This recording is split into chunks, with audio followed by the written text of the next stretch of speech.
रहीम। आज का टॉपिक है कार्पल टनल सिंड्रोम। रिस्ट में एक नैरो पैसेज पड़ा होता है टनल की फॉर्म में, जिसे कहते हैं कार्पल टनल। उसमें से मीडियन नर्व और कुछ फ्लेक्सर टेंडन्स गुजर रहे होते हैं। जब ये मीडियन नर्व कंप्रेस हो जाती है तो उसकी वजह से न्यूरोपैथी डेवलप होती है और उस सिंड्रोम को कहते हैं कार्पल टनल सिंड्रोम। ये एक लोअर मोटर न्यूरॉन लिगन है, क्योंकि मैंने कल भी बताया था कि पेरिफेरल नर्व्स चाहे किसी भी जगह से डैमेज हो जाए, उनकी इंजरी हो जाए, तो वो लोअर मोटर न्यूरॉन लिगन होता है। तो carpal tunnel syndrome lower motor neuron ligand की ही एक डिजीज है। ठीक है, रिस्क फैक्टर क्या है?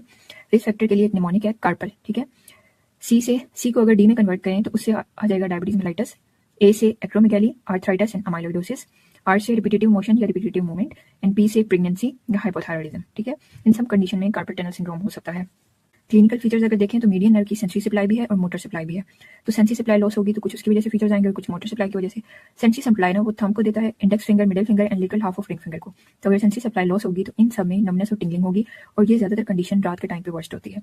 मोटर सप्लाई की बात कर लें तो मोटर सप्लाई वो थिनार मसल को देता है। जब मोटर सप्लाई उसकी वीक हो जाएगी तो थिनार मसल का जो फंक्शन है वो डिस्टर्ब होंगे, उसकी वजह से ग्रिप वीक होगी, कोई भी ऑब्जेक्ट को पकड़ने में मसला होगा। और अगर थिनार मसल की प्रॉपर एट्रोफी हो जाती है तो उसकी वजह से एक स्पेसिफिक अपीयरेंस हो जाती है हैंड की, जिसे ऐप हैंड अपीयरेंस कहते हैं। कार्पल टनल में कुछ स्पेसिफिक साइंस होते हैं जिसे कहते हैं Tinel sign and Phalen sign. Tinel sign में ये होता है कि मीडियन नर्व रिस्ट पे अगर हम बार बार टैप करते रहें जहाँ पे मीडियन नर्व का पैसेज होता है तो पेशेंट को पेन होता है। दूसरा होता है फैलिन साइन। इसमें क्या होता है कि अगर रिस्ट की फोर्सफुल फ्लेक्शन करवाई जाए ना तब भी पेन होता है। अब इसका ट्रीटमेंट क्या है? जनरल ट्रीटमेंट में आ जाता है रिस्ट स्प्रिंग्स।